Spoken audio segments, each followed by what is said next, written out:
राम राम दोस्तों, जय बाबा नीम करोली महाराज जी की। आशा है कि आपके ऊपर भी बाबा नीम करोली जी की अपार कृपा होगी। आपके घर परिवार में सभी कुशल मंगल होंगे, यही मैं प्रार्थना करता हूँ मेरे सभी देवी देवताओं से। श्री राम जी, हनुमान जी, शिव शंकर महादेव, गणपति महाराज जी, मेरी आदि पराशक्ति माँ सभी आपके ऊपर अपार कृपा बरसाएं, आपके सभी दुख सभी कष्ट हरें। सभी देवी देवताओं का आह्वान कर लिया है मेरी माताएं बहनें मेरे भाइयों। अब मैं आपको शिव महापुराण का अष्टम खंड है, ये कोटि रुद्र संहिता, और इसका पाठ है रामेश्वर की महिमा। इसे सुने दोस्तों मेरी माताएं बहनें, और शिव भगवान की अपार कृपा आपके ऊपर अवश्य होगी, आपके सारे संकट दूर होंगे। जय शिव शंकर महादेव। शुरू करते हैं शिव महापुराण का अष्टम खंड कोटि रुद्र संहिता, और उसका अध्याय है रामेश्वर की महिमा। भगवान श्री राम पिता दशरथ की आज्ञा से जब वन में आए तो उनकी पत्नी सीता जी को रावण चुरा कर ले गया। हनुमान जी सीता जी का पता लगाने के लिए लंका गए। लंका जाकर सीता जी का पता लगाया और उनका संदेश श्री रामचंद्र जी को दिया। श्री रामचंद्र जी वानरों की सेना लेकर समुद्र तट पर पहुँचे।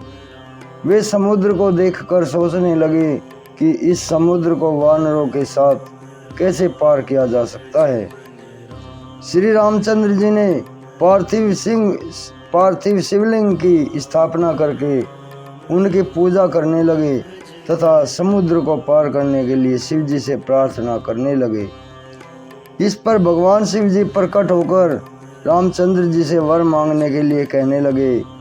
भगवान श्री राम ने उन्हें प्रणाम कर रावण पर विजय प्राप्त करने का वरदान मांगा। शिव जी बोले, तुम्हारा परम कल्याण होगा तथा युद्ध में तुम्हारी विजय होगी।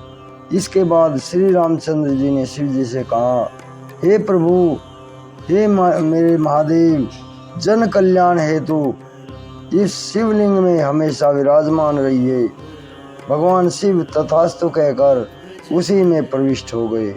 तभी से उनका नाम रामेश्वर पड़ गया। वे शिव भक्ति और मुक्ति के दाता हैं। जो प्राणी इन पर गंगा जल चढ़ाते हैं उनको परम गति प्राप्त होती है। वे शिव जी के परम प्रिय बन जाते हैं। जय शिव शंकर महादेव, जय श्री राम, जय बाबा नीम करोली महाराज। है वो सुनाता हूँ मैं आपको सुदेहा सुधर्मा की कथा। शुरू करते हैं सुदेहा सुधर्मा की कथा। सूत जी बोले, हे मुनिवरों, अब घुसमेश नामक ज्योतिर्लिंग का वर्णन करो। उनकी महिमा अपरंपार है। दक्षिण दिशा में देव नाम का एक सब सुंदर पर्वत था। वहां पर सुधर्मा नाम का एक श्रेष्ठ ब्राह्मण रहता था। वह भारद्वाज गोत्र का था। उसकी पत्नी का नाम सुदेहा था। सुदेहा प्रतिदिन अग्निहोत्र करने वाली शिव जी की परम भक्त थी,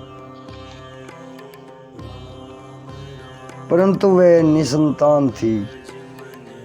सुधर्मा को तो इसका कोई दुख नहीं था, परंतु उसकी पत्नी सुदेहा दुखी रहा करती थी। वह पुत्र की प्राप्ति चाहती थी। इस पर पति अपनी पत्नी को समझाता कि सभी संबंध स्वार्थ के लिए होते हैं।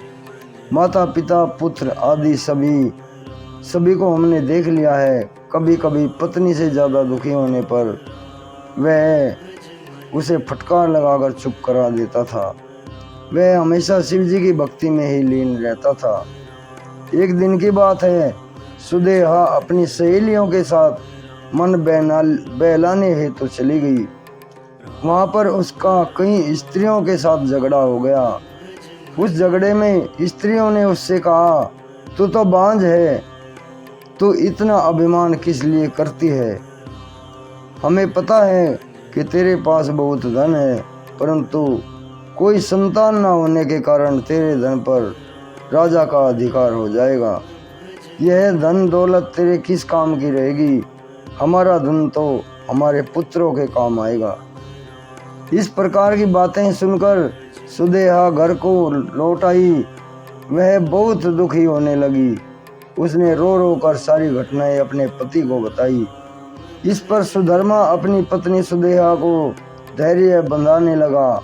वह बोला, जो होनहार है वह अवश्य होता है, इससे व्याकुल नहीं होना चाहिए, क्योंकि कुछ कहे वह कहता है, कोई कुछ कहे वह कहता रहे, तुम्हें दुखी होने की आवश्यकता नहीं है। तब सुदेहा बोली, प्राणनाथ, या तो किसी प्रकार पुत्र प्राप्त करो, नहीं तो मुझे मार दो। तुम ऐसा नहीं कर सकते तो मैं स्वयं अपने प्राण त्याग दूंगी।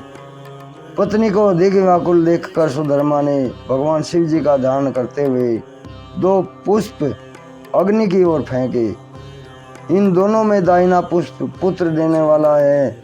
मन में यह सोचकर वह पत्नी से बोला, तुम इसमें से एक पुष्प उठा लो।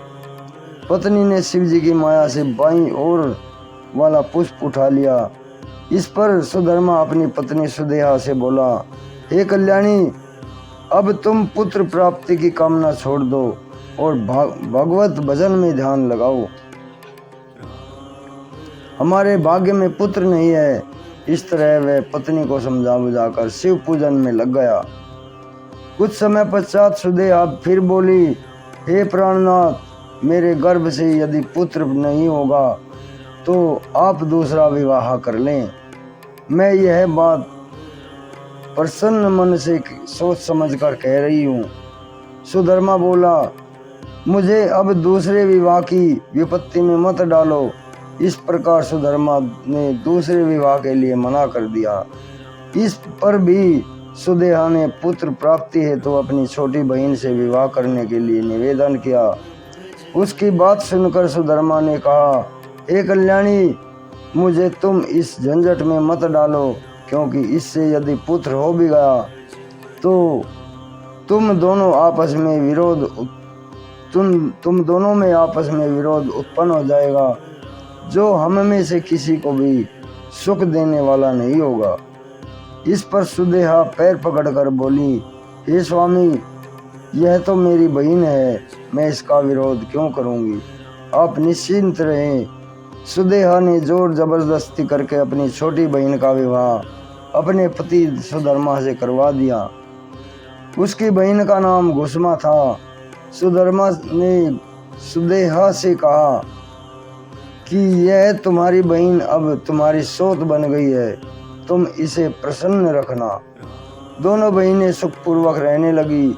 घुसमा नित्य प्रति 101 शिवलिंगों की षोडशोपचार पूजा करने लगी।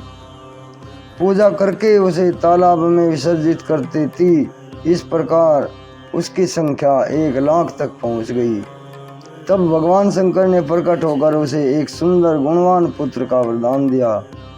उसकी कृपा से घुसमा को गुणवान तेजस्वी पुत्र प्राप्त हुआ। पुत्र पाकर सुधर्मा बहुत प्रसन्न हुए, परंतु बाद में दोनों बहनों में ईर्ष्या उत्पन्न होने लगी। जय शिव शंकर महादेव। दोस्तों, शिव महापुराण का ये सुधर्मा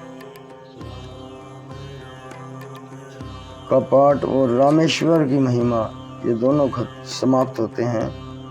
भगवान जी बाबा नीम करोली जी आपके ऊपर सदैव कृपा दृष्टि बनाए रखे। इसी मंगल कामना के साथ अभी आज्ञा लेता हूँ। जय शिव, जय शिव, जय शिव।